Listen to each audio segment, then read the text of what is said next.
India reaches out to non-permanent members of UN Security Council on Pahalgam attack. India on Wednesday reached out to Denmark in line with its diplomatic overdrive to apprise the non-permanent members of the UN Security Council about the brutal Pahalgam terror attack with cross-border linkages. On Tuesday, External Affairs Minister S. Jaishankar spoke to his counterparts from 7 non-permanent member nations of the UN Security Council. Jaishankar held a phone conversation with his Danish counterpart, Lars Løkke Rasmussen, on Wednesday and is understood to have conveyed to him India's resolve to bring the perpetrators of the April 22 attack to justice. Spoke with FM Lars Løkke of Denmark.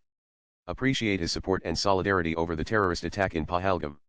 Also exchanged views about our bilateral cooperation, he wrote on X. Jaishankar's phone conversations with foreign ministers of the non-permanent member nations of the UN Security Council assume significance as Pakistan is also a member of the influential UN body for the 202,526 period. The External Affairs Minister held conversations with his counterparts from Algeria, Greece, Guyana, Panama, Slovenia, Sierra Leone, and Somalia on Tuesday. Citing cross-border linkages to the horrific attack, India has promised severe punishment to those involved in the strike. In its April 25 statement on the attack, the UNSC condemned the terror attack in the strongest terms and reaffirmed that terrorism in all its forms and manifestations constitutes one of the most serious threats to international peace and security. However, the statement was seen as inadequate. The non-permanent members are elected by the UN General Assembly for 2-year terms, and their membership rotates. In the last few days, India reached out to various world capitals APPRizing the nations about the cross-border links to the terror attack. Several world leaders including US President Donald Trump, French President Emmanuel Macron, Israeli Prime Minister Benjamin Netanyahu,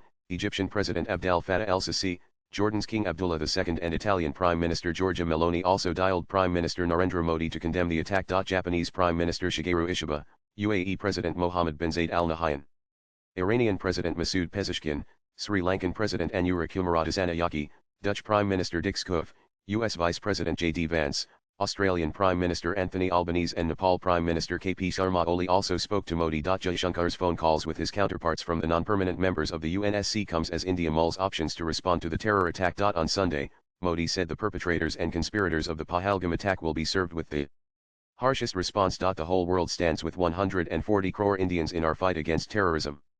I once again assure the affected families that they will get justice, and justice will be done, Modi said in his Man Ki Baat address. The perpetrators and conspirators of this attack will be served with the harshest response, he said. On Tuesday, Modi asserted that the armed forces have complete operational freedom to decide on the mode, targets, and timing of India's response to the Pahalgam attack. Swipe left for next video. He said this while chairing a meeting that was attended by Defense Minister Rajnath Singh, NSA Ajit Doval and the chiefs of 3 services. Modi affirmed that it is the national resolve to deal a crushing blow to terrorism, government sources said. Latest blogs.